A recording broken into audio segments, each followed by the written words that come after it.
विक्रमशिला सेतु जो पिछले कुछ समय से मरम्मत के चलते बंद था, उस पर आगामी 7 जून से एक बार फिर गाड़ियों का परिचालन शुरू होने जा रहा है। जिला पदाधिकारी डॉक्टर नवल किशोर चौधरी और वरीय पुलिस अधीक्षक प्रमोद कुमार यादव ने एक साझा प्रेस कॉन्फ्रेंस कर इसकी आधिकारिक घोषणा की है। प्रशासन के मुताबिक पुल के क्षतिग्रस्त हिस्से की मरम्मत और तकनीकी परीक्षण का काम पूरी तरह संपन्न हो चुका है।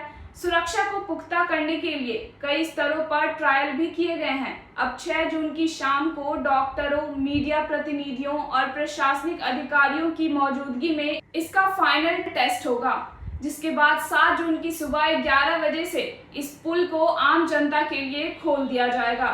शुरुआती चरणों में सेतु की केवल एक लेन जो लगभग 5 मीटर चौड़ी है, उसे ही चालू किया जाएगा। इस मार्ग से केवल छोटे और मध्यम श्रेणी के वाहन ही गुजर सकेंगे, जिनकी अधिकतम भार वहन क्षमता 10 टन तक होगी। आम लोगों की सुविधा को देखते हुए ट्रैकर, मैजिक, पिकअप वैन और छोटे यात्री वाहनों को प्राथमिकता दी जाएगी। पुल पर ट्रैफिक को सुचारू रूप से चलाने के लिए प्रशासन ने बेहद सख्त और आधुनिक इंतजाम किए हैं। सेतु के दोनों छोरों यानी महादेवपुर घाट और बरारी घाट पर 24 घंटे दंडाधिकारी पुलिस बल और क्विक रिस्पांस टीम तैनात रहेगी। पूरा ट्रैफिक वन वे प्रणाली यानी एक तरफा व्यवस्था के तहत चलेगा, जिसे नियंत्रण करने के लिए लाल और हरे सिग्नल वाली ट्रैफिक लाइट लगाई जा रही है।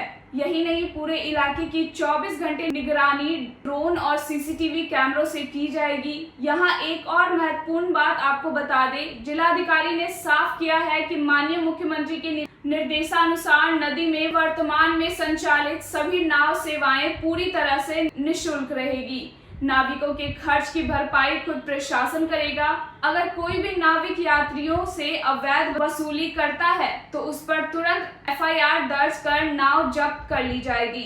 प्रशासन ने जनता से अपील की है कि अगर कोई अवैध राशि मांगता है तो उसकी वीडियो रिकॉर्डिंग कर मौके पर तैनात अधिकारियों को दे। एसएसपी प्रमोद कुमार यादव ने भी आम जनता से सहयोग की अपील की है और कहा है कि वन वे ट्रैफिक की वजह से यदि 5 से 10 मिनट का इंतजार करना पड़े तो कतार में रहकर धैर्य बनाए रखें। हम लोगों को स्पष्ट किया। उसके आलोक में मैं बताना चाहता हूँ कि बेली ब्रिज जो हो रहा है, बन रहा है, जो तैयार भी हो गया है, उसमें 3 पार्ट रहेगा, जिसमें से वाहनों को वन वे में हमें पास कराना है। एक पार्ट ऐसा है, जैसे जिला पदाधिकारी महोदय ने बताया, कि जिसके नीचे जो ब्रिज का हिस्सा टूटा हुआ है। 2 ऐसा हिस्सा है कि जिसके नीचे ऑलरेडी जो है ब्रिज है, और एक और है जहाँ पे ऑलरेडी कोई शायद डिफेक्ट है, तो उस पर भी वो बेली ब्रिज टाइप का बनाया गया है। तो ऐसे सभी जगह हम लोग दोनों जो भी बेली ब्रिज का दोनों हिस्सा है, दोनों साइड में हमारा एट ए टाइम जो है मिनिमम 2/4 रहेगी, और ज़रूरत पड़ेगी जो ट्रैफिक लाइट है उसकी भी हम लोग वहाँ पर जो एंड में जो यूज़ होता है उसका भी व्यवस्था करेंगे, जो ग्रीन और रेड का सिग्नल रहता है।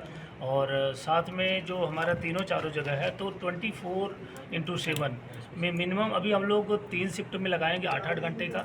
एक बार ट्रायल करेंगे 1-2 दिन में, अगर लगेगा कि हमें और वो बढ़ाना है तो हम 4 शिफ्ट में इसको 6-6 घंटे का करके और इसको हम लोग स्मूथ करेंगे। और शुरुआत में हम लोग 2-4 घंटों के लिए ट्रायल भी करेंगे कि हमारा कितने टाइम में गाड़ी पास हो रही है, कितना कहाँ पर बल लग रहा है, पीछे कितनी ज़रूरत है, तो उसके अनुसार जो है हम लोग और ज़रूरत पड़ेगी तो और बढ़ाएंगे। तो कुल मिला जुला के जैसे अभी तक भागलपुर पुलिस प्रशासन पूरी तरीके से चुस्त दुरुस्त और मुस्तैद है। आम जनता के लिए दिन रात हम लोग जो है लगे हुए हैं। जिस दिन घटना भी हुई उस दिन अभी हमारी जो चुस्ती दुरुस्ती थी उसकी वजह से कोई जो है आदमी का, किसी गाड़ी का, किसी प्रॉपर्टी का कोई लॉस नहीं हुआ। तो इसी तरीके से हम लोग आगे भी प्रतिबद्ध हैं, कटिबद्ध हैं कि जो भी आम जनता है यहाँ पे उनकी सहूलियत के लिए हम लोगों को जो बेस्ट रिसोर्स अवेलेबल कराना होगा हम लोग कराएंगे, किसी को कोई दिक्कत नहीं होगी। और साथ में एक ही अपील रहेगी, जैसा जिला पदाधिकारी महोदय ने कहा, सब लोग धैर्य रखें। और जब ये ब्रिज बन गया है, थोड़ा वन वे कुछ मीटर की दूरी पर रहेगा, तो उतनी दूरी है, और वहाँ हो सकता है 5-10 मिनट अगर वेट करना पड़े तो उसको इंतज़ार करें। और पुलिस और प्रशासन वहाँ पर 24 घंटे आपके लिए खड़ा रहेगा। कोई अगर इशू होता है तो उसको भी आप लोग बताएं, और क्यू सिस्टम को जो है मेंटेन रखें। समस्त बिहार वासियों से, खास करके भागलपुर वासियों से जो इस विक्रमशिला पुल से पार करेंगे, सबसे पहले तो मैं उनको धैर्य के लिए, संयम के लिए मैं धन्यवाद देता हूँ कि उन्होंने धैर्य रखा है, एक भरोसा रखा है प्रशासन पे, और प्रशासन उसको साबित करने का प्रयास किया है। और हम लोगों ने जो टाइमलाइन लिया था उस टाइमलाइन से पुल को स्टार्ट कर रहे हैं। एक मैं अनुरोध ज़रूर करूँगा, आप घंटों ट्रेवल करते हैं, पुल पे जो क्यू सिस्टम है जो लाइन सिस्टम है उसको कृपया फॉलो करें, क्योंकि वो लाइन सिस्टम है जो पहले आए हैं उनको हम पार कराएंगे और जो हमारा ब्रिज बिल्कुल दुरुस्त होकर के चलेगा, तो वहाँ अफरा तफरी नहीं करें और जो व्यवस्था है वहाँ जो हमारे लोग हैं उनके निर्देशों का पालन करें, ताकि उनको हम तुरंत वहाँ से पार करा सकें, पुल से पार करा सकें और उनको गंतव्य स्थल पर भेजने में आप लोग सफल हो सकें।